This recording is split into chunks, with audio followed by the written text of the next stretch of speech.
The morning sun cast long shadows across New Geneva colony as Maria Santos finished her routine maintenance check on the quantum communication array.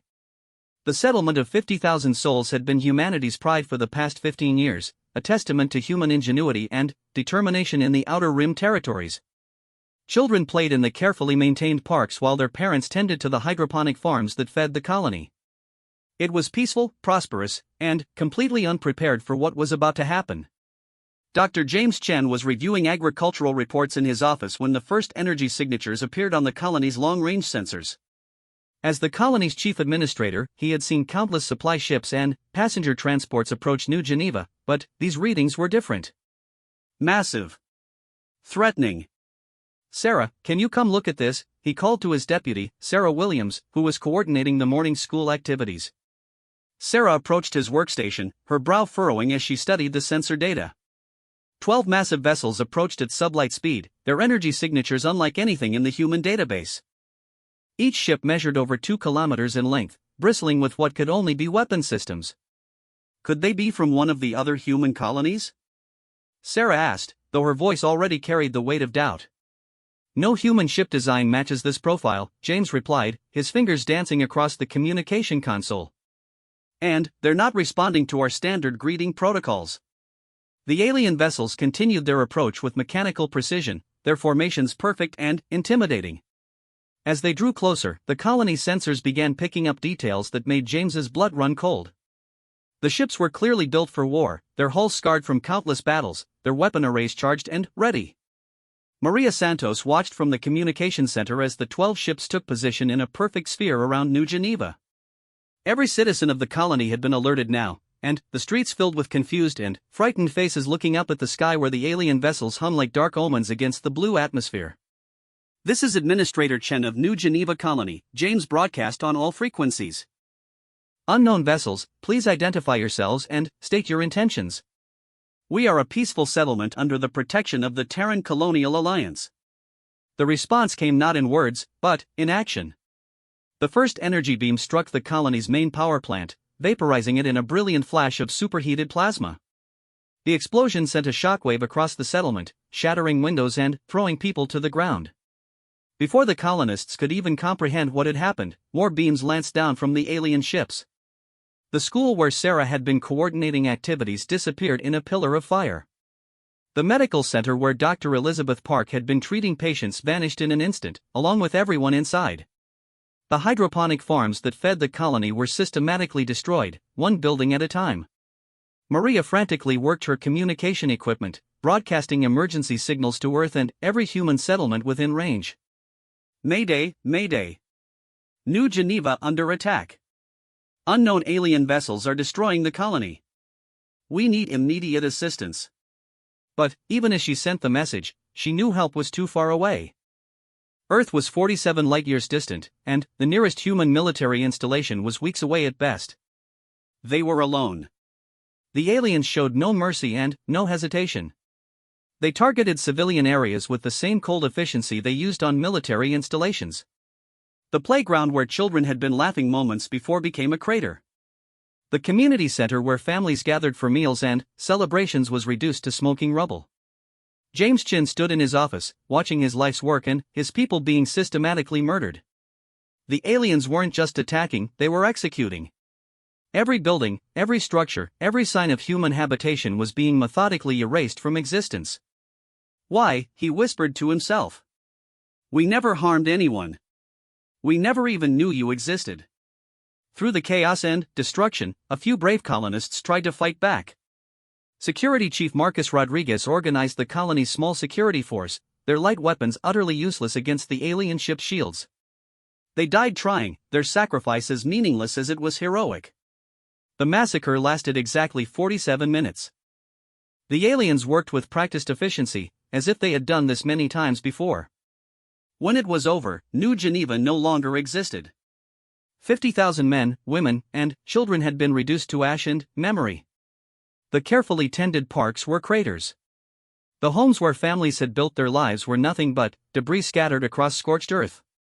The 12 alien vessels hung motionless above the destruction for several minutes, their sensors sweeping the ruins for any sign of life. Finding none, they prepared to depart as suddenly as they had arrived. But one thing had survived their thorough destruction. Hidden deep underground in a hardened bunker, the colony's quantum communication array continued to function. Maria Santos, thrown clear of the communication center by the first blast and, knocked unconscious, awakened to find herself alone in a world of silence and ash. With trembling hands, she activated the emergency beacon that had been recording everything since the attack began.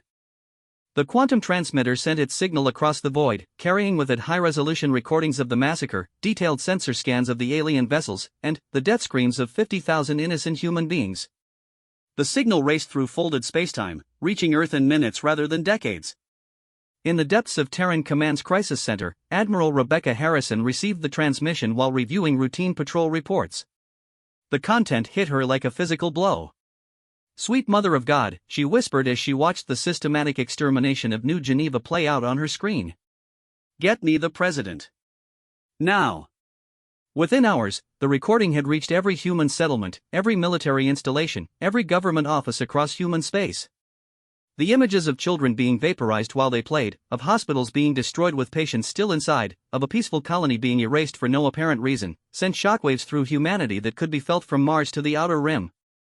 President Catherine Martinez convened an emergency session of the Terran Colonial Council. Representatives from every human world attended virtually, their faces grim with rage and grief. The chamber fell silent as they watched the New Geneva massacre recording for the first time. 50,000 people, President Martinez said after the recording ended. 50,000 innocent civilians, murdered without warning, without provocation, without mercy. Our children, our parents, our friends and neighbors. Gone. The silence stretched for long minutes before Admiral Harrison spoke. "Madam President, our xenological department has analyzed the alien vessel designs. These ships don't match any known species in our databases, but their technology appears to be roughly equivalent to our own. They're not invincible." "What do we know about them?" asked Representative David Park from the Proxima colony. "Very little," Harrison admitted. "They communicated only through violence. They ignored all attempts at contact. They showed no interest in resources, territory, or strategic advantage. They simply killed everyone and left." "Genocide," whispered Representative Anna Volkov from the Europa station. This was pure genocide. President Martinez stood slowly, her face pale but her voice steady. "Ladies and gentlemen, we are dealing with a species that views humanity as something to be exterminated. They have shown us their nature, and we must respond accordingly." The debate that followed was brief but intense. Some representatives called for caution, for attempting further contact, for trying to understand the aliens' motivations. Others demanded immediate military action, for hunting down the alien fleet and destroying it before it could strike again. In the end, the vote was unanimous. Humanity would respond to genocide with overwhelming force. Admiral Harrison received her orders that same day. "Find them," President Martinez had said. "Find them and show them what happens when they murder our people." The Terran Defense Force mobilized with a speed and efficiency that surprised even its own commanders. Within 72 hours, every human warship capable of interstellar travel had been recalled to Earth. Colony defense fleets abandoned their posts. Trade vessels were converted to military transports. The entire human war machine turned its attention to a single purpose: retribution. Dr. Sarah Kim, humanity's leading expert in xenological warfare, found herself pulled from her research position at Cambridge University and installed as the military's chief alien affairs advisor. Her first briefing to the assembled fleet commanders was sobering. "We know almost nothing about these aliens," she admitted to the room full of hardened military officers. "Their ships suggest a highly advanced civilization, possibly older and more experienced than our own. What we do know is disturbing. The systematic nature of the New Geneva attack suggests this wasn't their first genocide. They've done this before." Fleet Admiral Jonathan Reeves, commander of humanity's newest and most powerful warship, the TCS Vengeance, leaned forward in his chair. "Doctor, in your professional opinion, are we dealing with a species that can be reasoned with?" Dr. Kim was quiet for a long moment before responding. "Admiral, they vaporized a children's playground. They destroyed a hospital. They showed no interest in communication, negotiation, or even understanding who we were before they killed us. In my professional opinion, they've already told us everything we need to know about their nature. The Admiral nodded grimly. Then, we understand each other. As the human fleet assembled in Earth orbit, word of the New Geneva massacre spread beyond official channels. Families across human space learned that their relatives on the colony were dead. Parents discovered their children had been murdered while playing. Children learned their grandparents had been vaporized while tending their gardens. The public response was unlike anything humanity had ever experienced. Peaceful colonies demanded weapons to defend themselves. Trade guilds volunteered their ships for military conversion. Scientists abandoned their research to work on weapon development. Even pacifist organizations called for action against the alien murderers. Maria Santos, the sole survivor of New Geneva, was brought to Earth aboard the fastest ship available. Her testimony before the Colonial Council was brief but devastating. "They didn't even look at us as people," she said, her voice barely above a whisper. "We were just things to be destroyed. Insects to be stepped on. They felt nothing when they killed us." The alien fleet, designated as hostiles by human intelligence, had vanished after the New Geneva attack. Their ships were capable of faster-than-light travel, and they could be anywhere in the galaxy. Finding them would require patience, intelligence gathering, and, most importantly, bait. Admiral Harrison proposed a strategy that was as dangerous as it was necessary. Human colonies in the Outer Rim would be reinforced but left apparently vulnerable. Hidden sensor networks would monitor space around likely targets. When the aliens struck again, humanity would be ready. The waiting began. Days turned to weeks as human forces took their positions throughout the colonies.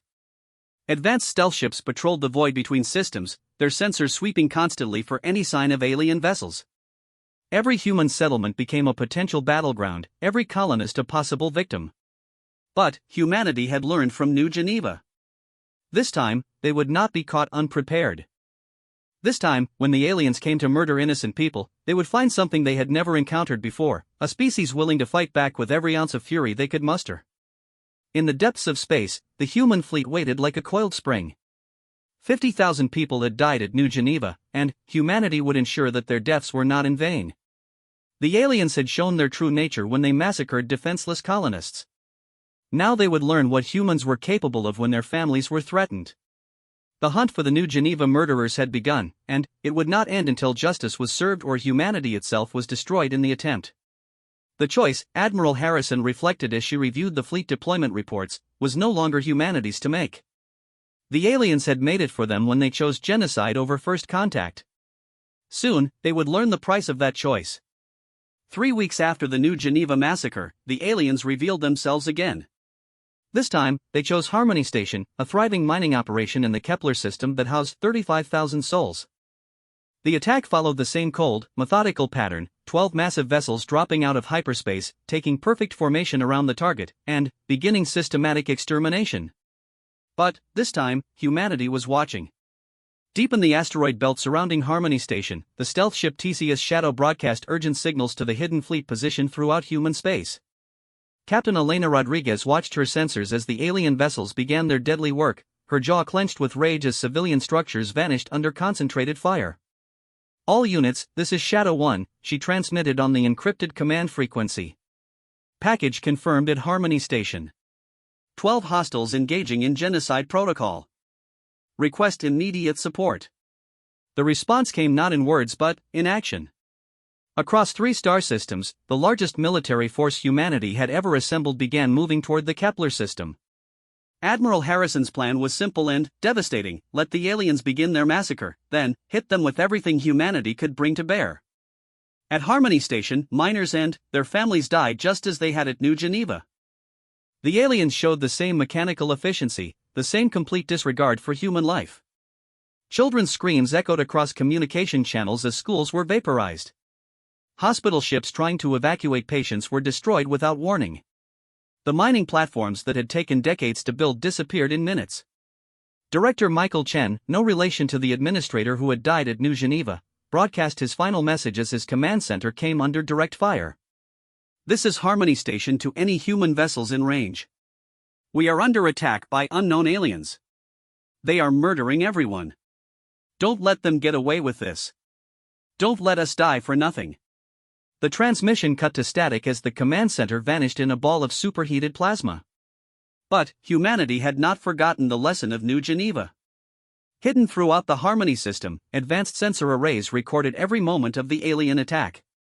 High-resolution scans captured detailed images of the alien ships, their weapons, their formation patterns, and, most importantly, their capabilities and limitations. Dr. Sarah Kim analyzed the incoming data from her position aboard Admiral Harrison's flagship, the TCS Retribution. Admiral, they're using the same attack pattern as New Geneva. Systematic destruction, maximum casualties, complete elimination of human presence. But, I'm detecting something interesting in their shield harmonics. What kind of interesting, Doctor? Harrison asked, her attention focused on the tactical display showing human forces converging on Kepler's system from all directions. Their shields operate on rotating frequencies, probably to prevent sustained bombardment from breaking through. But, there's a 2-second gap in the rotation cycle where specific weapon frequencies could penetrate. If we time it right, we can hurt them. Admiral Harrison smiled grimly. Doctor, you just gave us exactly what we need. The alien fleet at Harmony Station completed their massacre in 51 minutes, 4 minutes longer than New Geneva. Whether this was due to the station's larger size or improved defensive measures didn't matter. 35,000 more humans were dead, and the alien ships began their standard post-attack sensor sweep before departure. That's when the human fleet dropped out of hyperspace. The aliens found themselves surrounded by over 200 human warships, from massive dreadnoughts to fast attack cruisers. The human fleet had positioned itself in a perfect sphere around the alien formation, trapping them in the same way they had trapped the human colonies. Fleet Admiral Jonathan Reeves, commanding the TCS Vengeance, opened communications on all frequencies. Alien vessels, you are surrounded by the Terran Defense Force. You have committed genocide against innocent human civilians. Surrender immediately or be destroyed. The alien response came in the form of weapons fire directed at the nearest human ships. Their energy beams lanced out with the same deadly efficiency they had used against defenseless colonists, but this time they faced military shields and armor instead of civilian structures. All ships, weapons free, Admiral Harrison commanded. Show them what happens when they murder our people. The battle that followed would be remembered as humanity's first true test against an alien military force. The alien ships were powerful, their technology refined through countless conflicts across the galaxy. Their energy weapons cut through space with devastating precision, and their shields deflected most incoming fire with contemptuous ease. But humans had advantages the aliens had not anticipated. Human tactics were unpredictable, born from centuries of warfare against other humans rather than the systematic extermination of defenseless prey. Human ships moved in patterns the aliens couldn't predict, attacking from unexpected angles and using the debris of destroyed mining platforms as cover. Captain Maria Vasquez piloted her fast attack cruiser TCS Fury through a debris field, using the wreckage of Harmony Station's processing plant to mask her approach on an alien vessel. The irony wasn't lost on her that she was using the remains of murdered civilians as cover to avenge their deaths.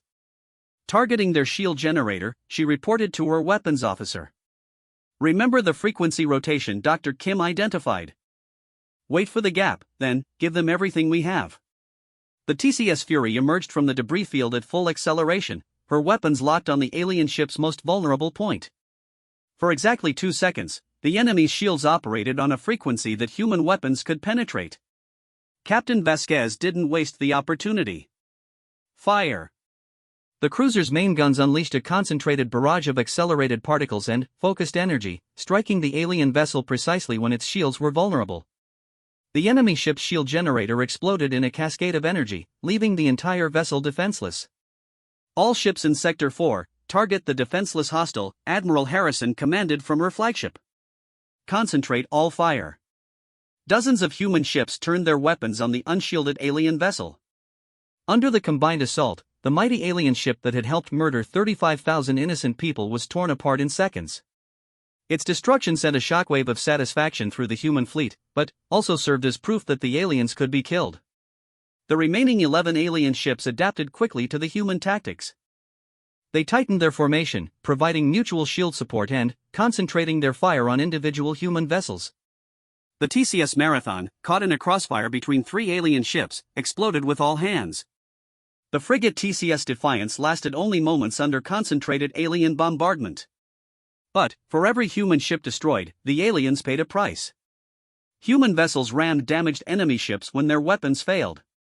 Damaged cruisers used their last moments to position themselves for maximum damage to alien vessels. The sacrifice of human crews bought tactical advantages that other ships exploited ruthlessly. Commander Robert Kim, no relation to Dr. Sarah Kim, found his heavy cruiser TCS Thunder trapped between two alien vessels with failing shields and damaged weapons. Instead of attempting to escape, he made a different choice. All hands, abandon ship, he ordered over the ship's communication system. Set the reactor for overload and ram the nearest hostile. We're taking these murderers with us. The TCS Thunder's emergency pods launched just before the cruiser accelerated to maximum speed and drove itself directly into an alien vessel's hull. The reactor overload that followed consumed both ships in a miniature sun that lit up the Kepler system. The tide of battle began to turn as human ships exploited the shield frequency vulnerability that Dr. Kim had discovered. Coordinated attacks timed to the 2-second window allowed human weapons to penetrate alien defenses. One by one, the mighty alien vessels that had seemed invincible began to suffer damage. The alien fleet commander, aboard a ship that human intelligence would later designate as the flagship, made a tactical decision that revealed much about alien psychology. Rather than fighting to the death or attempting surrender, the remaining alien ships began to withdraw toward the system's edge, seeking to escape into hyperspace. Admiral Harrison wouldn't let them leave. All ships, pursue and destroy. Do not let a single alien vessel escape. They must pay for every human life they took. The chase that followed stretched across the Kepler system as human ships pursued the fleeing aliens. The faster human cruisers caught up with stragglers, engaging in running battles that left space filled with debris from both fleets. The alien rearguard fought viciously, but their tactics were designed for massacring civilians, not fighting a determined military force. Captain Elena Rodriguez, still aboard the stealth ship that had first detected the alien attack, used her vessel's advanced sensors to track the fleeing aliens.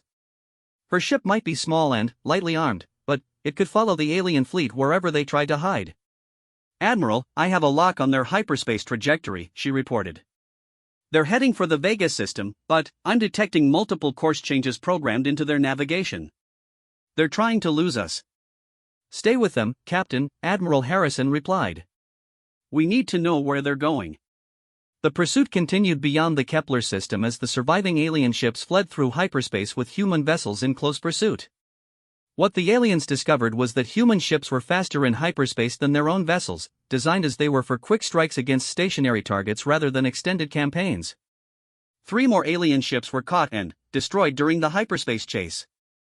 Their wreckage provided human scientists with intact alien technology for the first time, offering insights into the species that had declared war on humanity through their actions at New Geneva and Harmony Station. Dr. Sarah Kim studied the alien remains aboard the TCS Retribution as the pursuit continued. "Admiral, these aren't just random raiders. Their ship design suggests a highly organized military force, possibly representing an entire species or empire. The level of technology integration indicates centuries of spacefaring experience." "Are you saying we're at war with an entire alien civilization, Doctor?" Admiral Harrison asked. "I'm saying that the ships that destroyed our colonies represent a military force with significant resources and experience. This isn't a small raiding party. This is a formal military operation conducted by a species that views genocide as an acceptable tactic." The implications were sobering. If Dr. Kim was correct, then humanity had not simply encountered hostile aliens, but had stumbled into a war with a species that possessed the technology and will to exterminate entire colonies without provocation. But the immediate concern was the fleeing alien ships. 8 vessels had survived the battle at Harmony Station, and Admiral Harrison was determined that none of them would live to conduct another massacre. The hyperspace pursuit led the combined human fleet deeper into unexplored space, far beyond the boundaries of human territory. The aliens seemed to be leading them toward something, but whether it was reinforcements, a trap, or simply their home territory remained unclear. Captain Rodriguez's stealth ship maintained sensor contact with the alien fleet, providing targeting data for the pursuing human warships. "Admiral, I'm detecting massive energy signatures ahead. The aliens are approaching what appears to be a heavily defended star system." "How heavily defended, Captain?" "Multiple space stations, defensive platforms, and what looks like hundreds of ships." "Admiral, I think we've found their home." Admiral Harrison studied the incoming sensor data with growing understanding. The aliens had led humanity's fleet to their home system, possibly believing that their defensive installations would be sufficient to destroy the pursuing human ships. They had not considered that humans might be willing to follow them anywhere to avenge the murdered colonists. All ships, battle stations, Admiral Harrison commanded. We're about to discover what these creatures call home. And we're going to show them the same mercy they showed our people. The human fleet dropped out of hyperspace at the edge of the alien system, finding themselves facing the true scope of the species that had murdered 85,000 innocent humans. Space stations larger than Earth's major cities orbited the alien homeworld. Defensive platforms bristled with weapons that dwarfed anything humanity had yet encountered. And, throughout the system, alien warships moved with purpose and coordination. Dr. Sarah Kim stared at the tactical display in amazement. Admiral, this is an entire civilization. Billions of beings, possibly trillions. We're looking at a species that has turned their entire society toward military expansion. Then, they chose the wrong species to start a war with, Admiral Harrison replied. Signal the fleet. We're going to finish what they started at New Geneva. The alien home system stretched before humanity's fleet like a vision from a nightmare. 3 massive space stations orbited the central planet, each one larger than Earth's moon and bristling with weapon systems that could sterilize planets. Hundreds of warships patrolled the system in perfect formations, their movements coordinated with mechanical precision. Defensive platforms surrounded every major celestial body, creating overlapping fields of fire that would challenge even the largest fleet. Admiral Harrison stood on the bridge of the TCS Retribution, studying the tactical display that showed the true scope of the enemy they faced. The 8 surviving alien ships from Harmony Station had rejoined their fleet, bringing the total enemy force to over 400 vessels of various sizes. Against this armada, humanity had brought 200 ships, many of them damaged from the earlier battle. Admiral, reported Commander Sarah Park from the communications station, were receiving transmissions from the alien fleet. They appear to be coordinating a response to our presence. Any attempt at communication with us? Harrison asked, though she already knew the answer. None, Admiral. Just as at New Geneva and Harmony Station, they show no interest in dialogue. Dr. Sarah Kim approached the command station, her analysis of the alien system complete. Admiral, this civilization has devoted their entire society to military expansion. Every orbital platform, every space station, every ship design is optimized for warfare. They're not just capable of genocide, they've built their entire culture around it. Admiral Harrison nodded grimly. Then, we know what we're dealing with. Fleet communications, patch me through to all ships. The communication channel opened, connecting Admiral Harrison with every human vessel in the fleet. Captains and crews throughout the armada listened as their commander addressed them for what many realized might be the final time. Citizens of Earth, soldiers of humanity, Admiral Harrison began, her voice steady despite the overwhelming odds they faced. 3 weeks ago, these aliens murdered 50,000 innocent people at New Geneva. 1 week ago, they killed 35,000 more at Harmony Station. Children playing in parks. Doctors treating patients. Teachers educating the next generation. All dead because this species views humanity as something to be exterminated. She paused, allowing the weight of those words to settle across the fleet. Today, we have followed their ships to their home. We face overwhelming numbers, superior technology, and defensive positions that would challenge 10 times our fleet size. By any reasonable military analysis, we cannot win this battle. Across the fleet, crews listened in tense silence. But we are not here as reasonable military commanders. We are here as human beings who refuse to allow the murder of our people to go unanswered. We are here to send a message that will echo across the galaxy: humanity does not submit to genocide quietly. Touch our people, harm our children, destroy our colonies, and we will follow you to the ends of space itself to ensure justice is served. The Admiral's voice carried across space to every human vessel, filling combat-ready crews with resolve they hadn't known they possessed. We may not survive this battle. But, if we fail, let it be said that humanity faced extinction with courage, that we met overwhelming odds with determination, and that we showed the galaxy what happens when a species underestimates human resolve. Today, we fight not just for revenge, but for the principle that innocent life has value, that genocide has consequences, and that some things are worth dying for. She activated the fleet-wide tactical channel. All ships, advance on the enemy fleet. Show them what humans do when their families are threatened. The human fleet moved forward as one, their ships spreading into attack formations despite the overwhelming enemy advantage. Every captain and crew member knew this might be humanity's final battle, but they advanced anyway, driven by something the aliens had never encountered, a species willing to sacrifice everything to protect their own. The alien response was immediate and devastating. Energy beams reached across space like the fingers of death, each one capable of vaporizing a human ship instantly. The cruiser TCS Valor disappeared in the opening volley, her crew of 800 dying before they could even return fire. The destroyer TCS Courage lasted only seconds longer, her hull splitting apart under concentrated bombardment. But the human ships pressed forward, their own weapons reaching out to touch the alien fleet. Captain Maria Vasquez, her fast attack cruiser TCS Fury still bearing battle damage from Harmony Station, used the debris field from destroyed human ships to mask her approach on an alien heavy cruiser. "Remember Dr. Kim's frequency analysis," she told her weapons officer over the ship's intercom. "Timed the shots for maximum penetration." The TCS Fury emerged from cover just as an alien ship's shields entered their vulnerable rotation phase. The cruiser's weapons found their mark, punching through the alien vessel's defenses and tearing massive holes in its hull. The alien ship listed to one side, venting atmosphere and debris, before exploding in a chain reaction that consumed 3 nearby vessels. Across the battle zone, human ships exploited every advantage they could find. The destroyer TCS Lightning used a damaged alien ship as cover while bombarding an enemy space station. The heavy cruiser TCS Thunder, commanded by the brother of the Robert Kim who had died at Harmony Station, led a squadron of frigates in a desperate attack on one of the alien defense platforms. But, for every alien ship destroyed, humanity lost 3 or 4 vessels. The mathematics of the battle were inexorable, and Admiral Harrison could see the outcome approaching despite her fleet's courage and determination. "Admiral," reported the tactical officer, "we've lost 40% of our fleet strength. The aliens are concentrating fire on our larger vessels." Harrison studied the battle display, watching red icons representing human ships disappear one by one.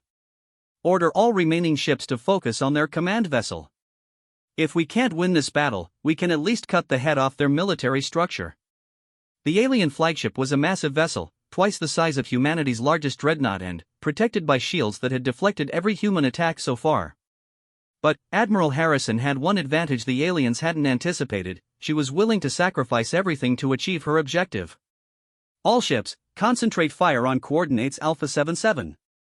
Hit them with everything we have, regardless of cost." The surviving human fleet turned its attention to the alien flagship, pouring devastating fire into the enemy vessel's shields. Human ships flew directly into the alien defensive fire, accepting certain destruction to get within effective weapons range.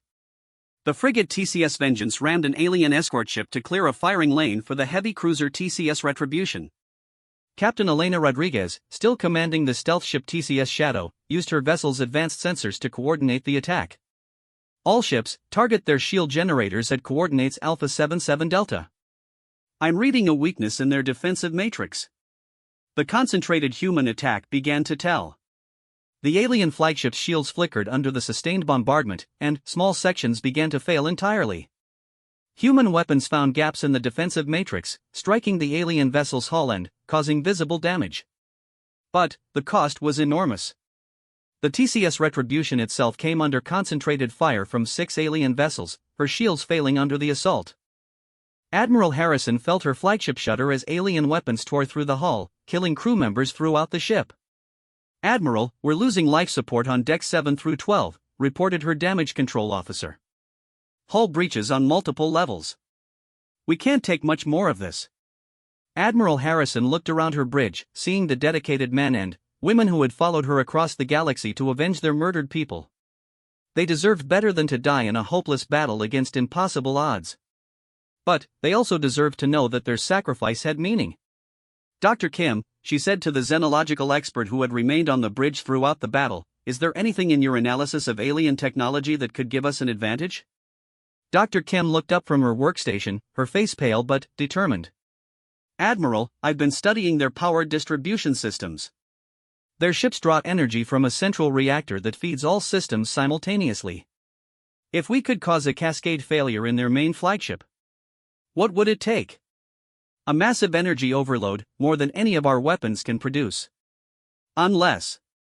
Dr. Kim's eyes widened with sudden understanding. Admiral, if we could get a ship close enough to their flagship and overload our own reactor directly against their hull. Admiral Harrison understood immediately. A human ship sacrificing itself in close contact with the alien flagship could cause the kind of energy cascade that would destroy the enemy vessel from within. It would be suicide for whoever made the attempt, but it might give humanity's fleet the victory they desperately needed. I'll take the retribution in, Admiral Harrison decided. Signal the rest of the fleet to withdraw to minimum safe distance. Admiral, Commander Park protested, there has to be another way. There is no other way, Commander. And, there's no time to debate it. These aliens have murdered 85,000 innocent people. They've forced us to choose between extinction and sacrifice. I choose sacrifice. The TCS Retribution turned toward the alien flagship, her engines pushing the damaged vessel to maximum speed. Admiral Harrison opened a channel to the entire human fleet, knowing these would be her final words. This is Admiral Harrison to all human vessels.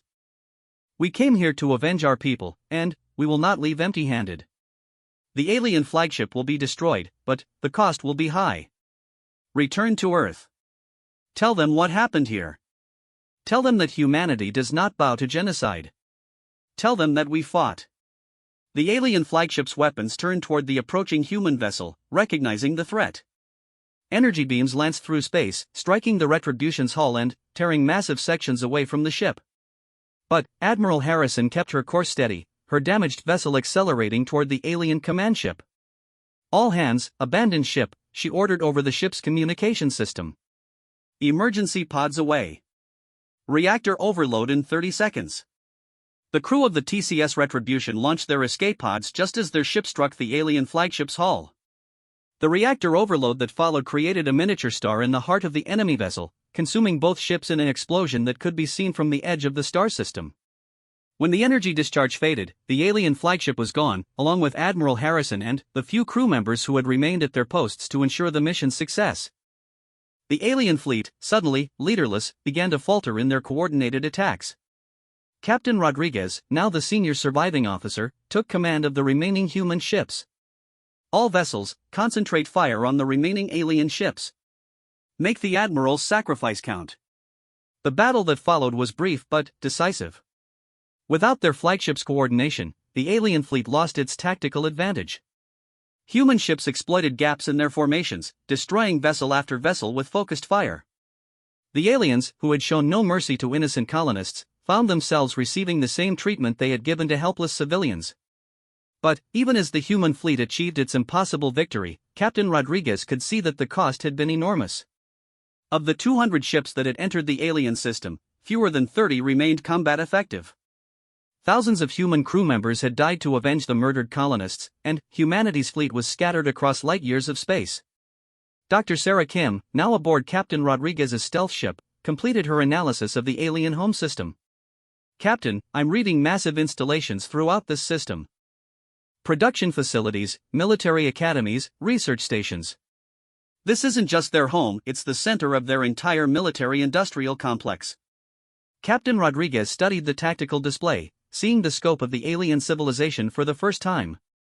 Billions of beings lived on the central planet. Space stations housed millions more. The entire system represented a species that had devoted itself to military conquest for countless generations. Doctor, in your professional opinion, what would happen if this system were rendered uninhabitable? Dr. Kim understood the question immediately. Captain, if this central system were destroyed, their entire military machine would collapse. They couldn't coordinate their forces, couldn't resupply their fleets, couldn't maintain their war machine. It would effectively end their ability to conduct operations like the New Geneva and Harmony Station massacres. Captain Rodriguez looked at her small fleet of surviving ships, then, at the massive alien infrastructure surrounding them. The decision she was about to make would determine the fate of two species, but the aliens had made the choice for her when they decided to murder innocent humans. All ships, she transmitted to her remaining fleet, prepare for final assault on planetary targets. These aliens showed no mercy to our people.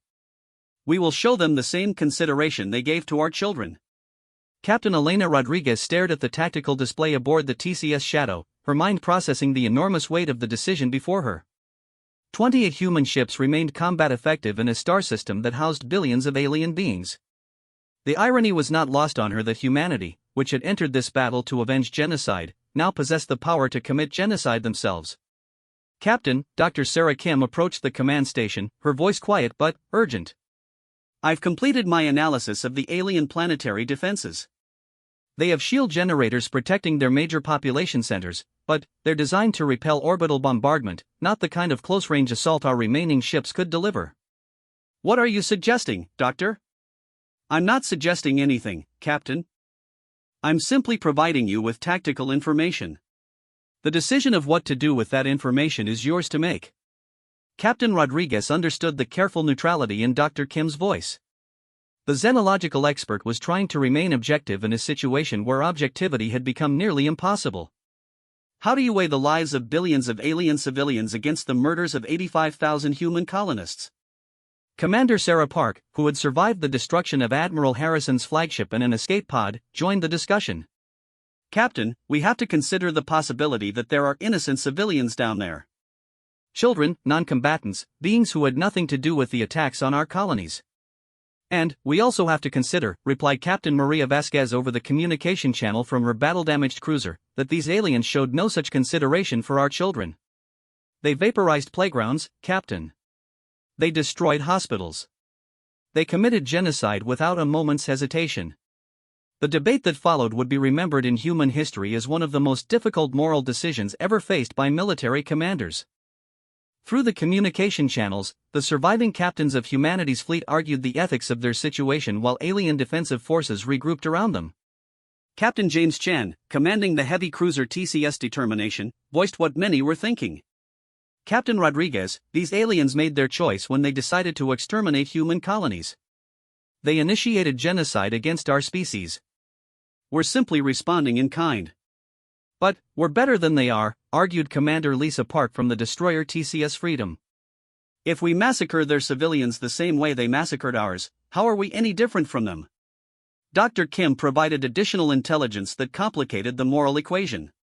"Captains, my analysis of their communications and social structure suggests this is a species that has organized their entire civilization around military expansion and the conquest of other species. Their government, their economy, their culture, everything is devoted to the systematic extermination of anyone they encounter." "Are you saying they're all complicit?" asked Captain Rodriguez. "I'm saying that the distinction between military and civilian targets may not exist in their society the same way it does in ours. Every adult alien contributes to their war machine in some way. Their children are raised from birth to view other species as targets for extermination. This isn't a case of a military force acting independently, this is an entire civilization devoted to genocide." The tactical situation allowed little time for extended moral debate. Alien reinforcements were approaching from other parts of the system, and humanity's small fleet would soon be overwhelmed again. Captain Rodriguez had to make a decision that would affect billions of lives, and she had to make it quickly. "All ships," she transmitted on the fleet command frequency, "I want targeting solutions on their primary population centers, industrial facilities, and military installations. But I also want precision. We're going to give them a choice." Captain Rodriguez opened a communication channel on all frequencies, broadcasting to the alien planet and its orbital installations. Her message was simple and direct. "People of this world, this is Captain Rodriguez of the Terran Defense Force. 3 weeks ago, your military forces attacked and destroyed 2 peaceful human colonies, murdering 85,000 innocent men, women, and children. You showed no mercy, offered no warning, and provided no opportunity for surrender or evacuation." She paused, allowing the translation system's time to process her words. "We followed your ships here seeking justice for those murders. We have defeated your fleet and now possess the ability to destroy your world the same way you destroyed our colonies. However, unlike your military forces, we believe that genocide is wrong, regardless of who commits it." The alien planet's communication networks remained silent, but Captain Rodriguez could see defensive installations powering up across the surface. "We offer you one opportunity to prevent the destruction of your world. Surrender immediately. Disable your military forces. Accept responsibility for the genocide you committed against humanity. Provide reparations for the families of those you murdered. Do this, and your civilian population will be spared." The response came not in words, but in action. Massive energy weapons on the planet's surface opened fire on the human fleet, their beams reaching across space to strike the nearest human ships.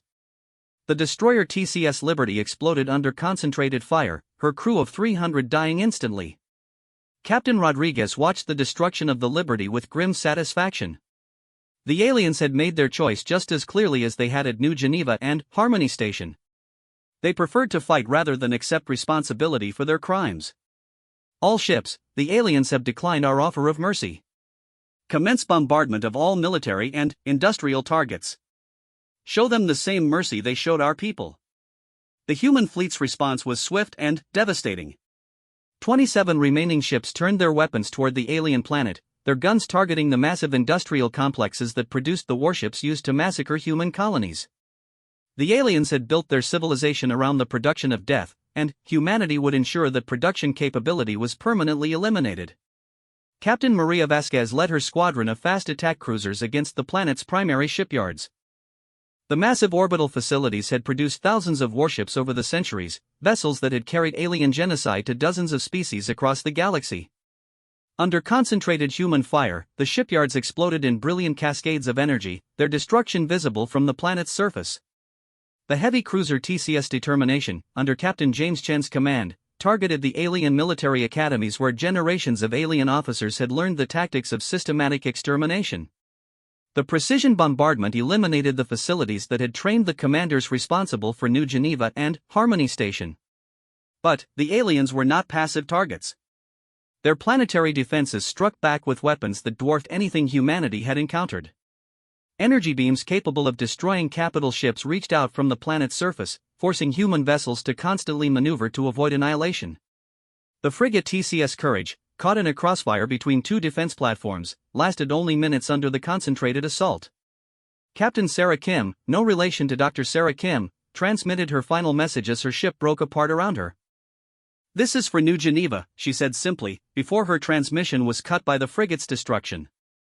Dr. Sarah Kim, monitoring the battle from the TCS Shadow, provided tactical analysis to the human fleet. "Captains, I'm detecting a massive power generation facility near the planet's North Pole. If we could destroy their primary power grid, it would disable most of their defensive systems." "Understood, Doctor," replied Captain Rodriguez. "All ships, new target coordinates. Take out their power infrastructure." The assault on the alien power generation facilities required the human ships to fly directly through the planet's heaviest defensive fire. The cruiser TCS Vengeance led the attack, her shields failing under the concentrated bombardment. Captain Robert Thompson kept his ship on course even as alien weapons tore through his hull, delivering a devastating blow to the power complex before his vessel exploded in a ball of superheated plasma. The destruction of the power facilities sent cascading failures throughout the alien defensive network. Shield generators protecting major cities flickered and died. Orbital platforms lost power and drifted helplessly in space. The weapons that had threatened the human fleet fell silent one by one. Captain Rodriguez surveyed the tactical display, seeing the scope of the damage humanity had inflicted on the alien civilization. Their military production capability was destroyed. Their defensive systems were offline. Their fleet was scattered or eliminated. The species that had committed genocide against humanity could no longer threaten anyone. But the cost had been enormous. Of the 200 ships that had left Earth to avenge the murdered colonists, only 15 remained operational. Thousands of human crew members had died to achieve this victory, their sacrifice measured against the prevention of future genocides by this alien species. "Captain," Dr. Kim reported from her analysis station, "I'm detecting massive energy readings from the planet's core. It appears the aliens are attempting to trigger some kind of planetary self-destruct mechanism." Captain Rodriguez felt a chill run down her spine. "What kind of self-destruct, Doctor?" "Based on the energy patterns, they're trying to destabilize their planet's core. If successful, the resulting explosion would sterilize this entire star system and destroy what remains of our fleet." The implications were staggering. Rather than accept defeat and the survival of their civilian population, the aliens were willing to destroy their entire world to prevent humanity from claiming victory. It was genocide on a scale that dwarfed anything they had done to human colonies. "Time to detonation?" Captain Rodriguez asked. "Based on current energy buildup patterns, approximately 30 minutes. Captain Rodriguez looked around the bridge of her small stealth ship, seeing the faces of the crew members who had followed her across the galaxy to seek justice for their murdered people. They had achieved their objective, but at a cost none of them had anticipated. All ships, emergency withdrawal to minimum safe distance. The aliens are attempting to destroy their own planet rather than accept the consequences of their actions. The surviving human fleet retreated from the alien world as energy readings from the planet's core continued to climb. Dr. Kim monitored the process with growing amazement and horror. "Captain, they're not just destroying their planet. The energy cascade they're creating will sterilize every world in this system.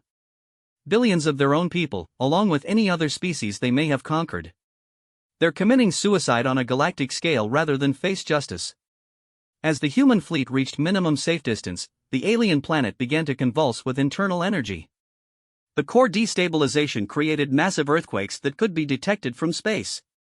Cities that had stood for millennia collapsed as the planet's crust shifted and buckled.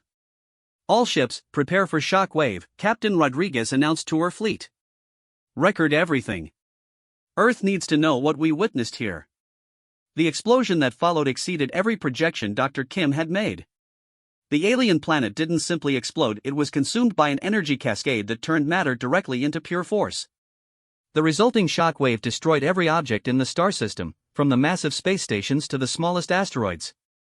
In less than an hour, an entire solar system that had housed trillions of beings was reduced to empty space and scattered particles. Captain Rodriguez watched the destruction from the edge of the system, her sensors recording the complete obliteration of an entire civilization. The species that had murdered 85,000 innocent humans had chosen to destroy themselves rather than face the consequences of their actions. The silence that followed was deafening. 15 human ships floating in space where a star system had been, surrounded by the debris of a civilization that had chosen extinction over accountability. Dr. Kim's readings confirmed what everyone already knew: nothing had survived the aliens' final act of defiance. "Captain," Commander Park said quietly, "what do we tell Earth?" Captain Rodriguez studied the empty space where billions of aliens had lived only hours before. "We tell them the truth. We tell them that we followed these aliens home seeking justice for our people.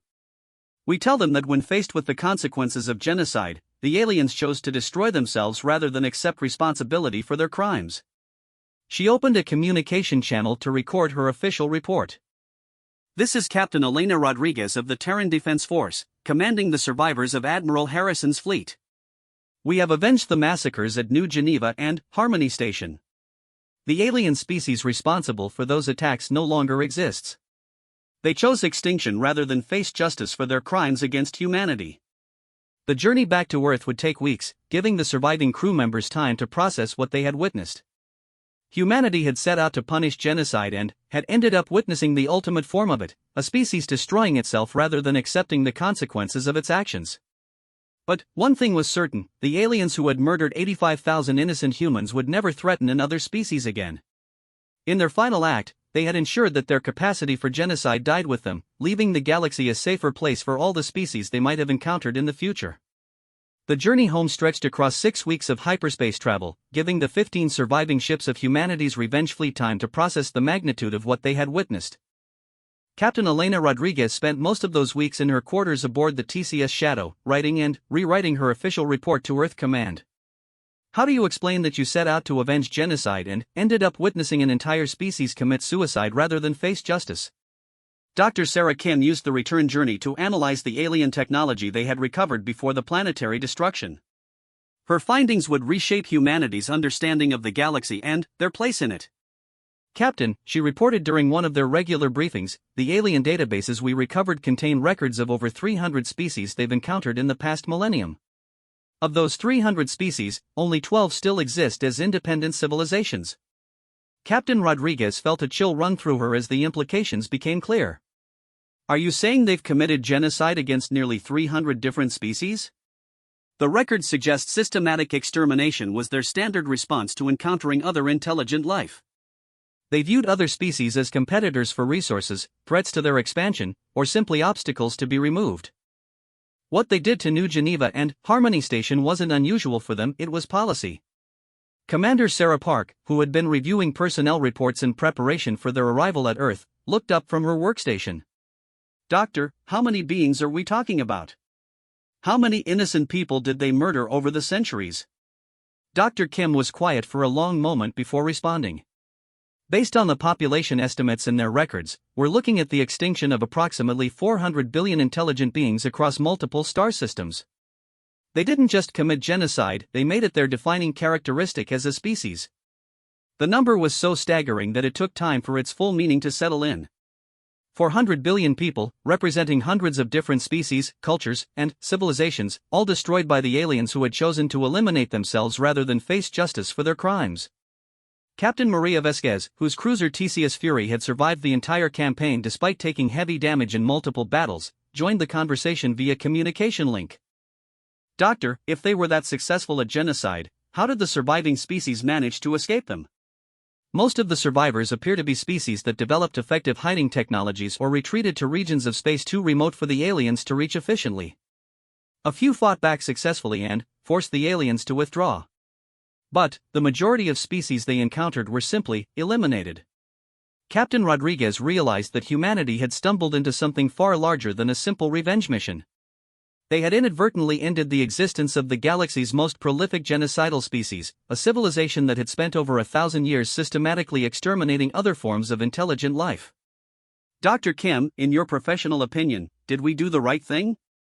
The xenological expert considered the question carefully before responding. Captain, I can't make moral judgments about the destruction of an entire species. But I can tell you that based on their historical records, they would have continued their pattern of genocide indefinitely if left unchecked. The species they destroyed at New Geneva and Harmony Station wasn't humanity, it was humanity plus every other intelligent species they would have encountered in the future. The weight of that realization accompanied the human fleet for the remainder of their journey home. They had set out to avenge 85,000 murdered colonists and had ended up preventing the future genocide of potentially millions of other intelligent beings. The aliens' final act of self-destruction had been their admission that they preferred extinction to coexistence with other species. When the surviving human ships finally dropped out of hyperspace at the edge of Earth's solar system, they found themselves facing a changed world. News of their mission had spread throughout human space, and the survivors were returning as heroes who had avenged humanity's first encounter with alien aggression. Admiral Rebecca Harrison's replacement, Admiral Thomas Mitchell, greeted the returning fleet with a massive escort of Earth's defensive forces. The 15 battle-scarred ships that had followed the alien raiders to their home system were surrounded by pristine vessels that had remained safe in Earth's orbit while their comrades fought and died in distant space. Captain Rodriguez, Admiral Mitchell's voice carried across the communication channels, on behalf of Earth Command and all of humanity, welcome home. Your mission report has been received and preliminarily reviewed. You and your crews have achieved something remarkable. But Captain Rodriguez felt no sense of triumph as she guided the TCS Shadow toward Earth's orbital facilities. The mission had been successful beyond their wildest expectations, but the cost had been enormous. Of the 200 ships and 50,000 crew members who had left Earth seeking justice, fewer than 3,000 had survived to see home again. The debriefing process took weeks as Earth Command tried to understand the full scope of what the Revenge Fleet had discovered. Dr. Sarah Kim found herself at the center of intense discussions about humanity's new place in galactic politics. Based on the alien records, she briefed a room full of Earth's top military and political leaders. Humanity has inadvertently eliminated the galaxy's primary genocidal threat. The species we destroyed was responsible for the extinction of hundreds of other civilizations over the past millennium. President Catherine Martinez, who had authorized the original revenge mission, struggled with the implications of what they had learned. Dr. Kim, are you telling us that our actions may have prevented future genocides on a galactic scale? That's exactly what I'm telling you, Madam President. The alien records show a clear pattern of systematic extermination of any intelligent species they encountered. Based on their expansion patterns, they would have reached dozens of other inhabited systems within the next century. Admiral Mitchell raised the question that everyone was thinking. Doctor, what does this mean for humanity's future in space? Are there other species out there who might view us as threats because of what we did? Dr. Kim had spent considerable time analyzing that exact question during the journey home. Admiral, the alien records indicate that most of the surviving species in this region of the galaxy were hiding from the aliens we destroyed. They're more likely to view humanity as liberators than as threats. The political implications were staggering. Humanity had entered the galactic stage not as explorers or traders, but as the species that had eliminated the galaxy's most feared genocidal empire. The recordings of the battle and the aliens' final self-destruction would become proof of humanity's willingness to pursue justice regardless of the odds. Captain Rodriguez found herself reassigned to Earth Command's new Galactic Affairs Division, tasked with making contact with the surviving species that the aliens had been hunting. Her first mission would be to approach the 12 independent civilizations that had survived the aliens' genocidal campaigns and inform them that their tormentors were gone. Captain, President Martinez told her during their private meeting, "You and your fleet have changed the course of galactic history. The species that murdered our people are gone, and the galaxy is safer because of your actions. But we need to ensure that humanity uses this opportunity wisely." The survivors of the Revenge Fleet found themselves scattered across new assignments as Earth Command prepared for humanity's emergence as a major galactic power. Captain Maria Vasquez was given command of a new deep space exploration vessel. Commander Sarah Park was promoted to Admiral and placed in charge of humanity's expanding colonial defense forces. Dr. Sarah Kim established Earth's first Department of Xenological Studies, dedicated to understanding the dozens of alien cultures that humanity might encounter in the future. Her first task was to develop protocols for peaceful first contact, ensuring that humanity's next encounter with alien life would be very different from their experience with the genocidal species they had destroyed. But the memory of New Geneva and Harmony Station remained fresh in human consciousness. The recordings of children being vaporized while they played, of hospitals being destroyed with patients inside, of 50,000 innocent people being murdered without warning or provocation, served as permanent reminders of what had motivated humanity's devastating response. Maria Santos, the sole survivor of the New Geneva massacre, became humanity's first ambassador to the surviving alien species. Her testimony about the aliens' methodical brutality helped other species understand why humanity had pursued such absolute justice against their tormentors. "They didn't see us as people," she told a gathering of representatives from 12 different alien civilizations during the first interspecies diplomatic conference. "We were just obstacles to be removed, problems to be solved through extermination. They felt nothing when they killed our children." The alien representatives, many of whom had lost their own people to the genocidal species, understood humanity's actions in context. The Kethvar delegation, whose homeworld had been sterilized 3 centuries earlier, formally thanked humanity for ending the threat that had haunted the galaxy for over a millennium. "You succeeded where we failed," Ambassador Vethal of the Kethvar told the human delegation. "We tried to hide, to avoid them, to survive their genocidal expansion.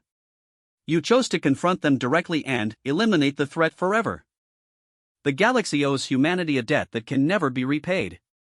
But not all alien species viewed humanity's actions favorably. The Zentheri Collective, a pacifist species that had survived through advanced hiding technology, questioned whether humanity's willingness to pursue enemies to extinction might make them a threat to galactic peace. "You destroyed an entire species," Ambassador Lendara of the Zentheri pointed out during one particularly tense diplomatic session. "How can we be certain that humanity won't apply the same solution to future conflicts?" Captain Rodriguez, now serving as humanity's military representative to the galactic community, responded with characteristic directness. "Ambassador, we didn't destroy them because they were alien.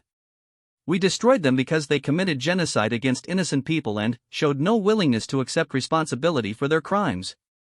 If any species, including humanity, chooses to follow their example of systematic extermination of other intelligent life, they will face the same consequences." The message was clear: humanity had established itself as the galaxy's enforcer against genocide, willing to pursue justice regardless of the odds or the cost. The species that had thought themselves safe in their policy of extermination had learned that some actions carry consequences that transcend star systems and species boundaries. Years later, as humanity established trade relationships and defensive alliances with dozens of alien species, the story of the New Geneva Revenge Fleet became required study in military academies across human space. Young officers learned about the 15 ships that had survived the impossible mission, the crews who had followed their enemies to the ends of the galaxy, and the admiral who had sacrificed herself to ensure that justice was served. But the most important lesson was simpler and more fundamental: humanity had shown the galaxy that genocide has consequences, that the murder of innocent people will not be ignored or forgotten, and that some principles are worth fighting for regardless of the odds. The aliens who had committed the massacre at New Geneva and Harmony Station had intended to demonstrate humanity's weakness and vulnerability. Instead, they had revealed humanity's greatest strength: an absolute refusal to allow the murder of their people to go unanswered, no matter how far they had to travel or how much they had to sacrifice to ensure that justice was served. The galaxy would remember that lesson for generations to come, and so would humanity itself.